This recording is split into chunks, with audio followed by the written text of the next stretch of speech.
हमने यहाँ पर एक LM317 एक रेगुलेटर लिया है और इस रेगुलेटर के आउटपुट पिन स्टेबल पिन के बीच में हमने एक R1 रजिस्टर हमने कनेक्ट किया है और एक हमने R2 रजिस्टर हमने कनेक्ट किया है एडजस्टेबल पिन और ग्राउंड पिन के बीच में। और हम इन दोनों रेजिस्टेंस के हेल्प से हम एक वेरिएबल पावर सप्लाई बनाएंगे जो 1.25 वोल्ट से लेकर 24 वोल्ट तक वेरी करेगा।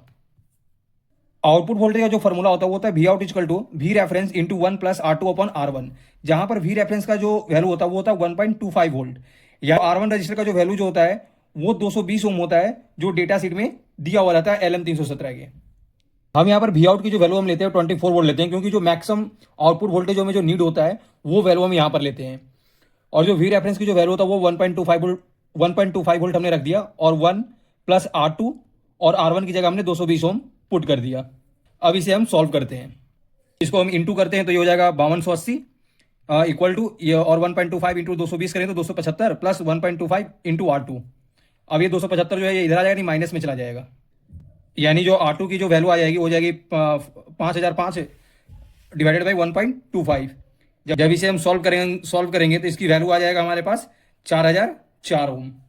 यानी जो हम R2 की जगह जो हम प्रीसेट की जो हम वैल्यू लगाएंगे, जनरली जो प्रीसेट जो हमारे पास जो अवेलेबल होता है मार्केट में होता है 4.7 किलो ओम का, तो हम इस R2 की जगह हम 4.7 किलो ओम का हम प्रीसेट या पोटेंशियोमीटर हम यूज कर सकते हैं। और हम इस प्रीसेट के थ्रू हम अपने आउटपुट वोल्टेज को हम वेरी करा सकते हैं 1.25 वोल्ट से लेके 24 वोल्ट तक।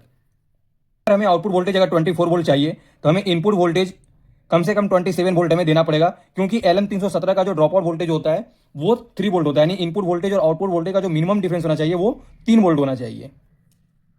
हम यहाँ पर इनपुट साइड हम एक इलेक्ट्रोलाइट कैपेसिटर लगाते हैं 100 UA 50 वोल्ट का, और हम एक पैरेलली एक हम सिरेमिक कैपेसिटर भी हम लगाते हैं 0.1 UA 50 वोल्ट का। उसी तरह से हम आउटपुट साइड हम एक इलेक्ट्रोलाइट कैपेसिटर हम लगाते हैं 100 UA 50 वोल्ट का। इस रेगुलेटर का जो आउटपुट करंट जो होता है वो 1.5 एम्पियर होता है। अगर हम लोड करंट अगर हम 500 मिली एम्पियर से अगर हम ज़्यादा ले रहे हैं तो हमें इस रेगुलेटर पर हमें हीट सिंक लगाना जरूरी होता है।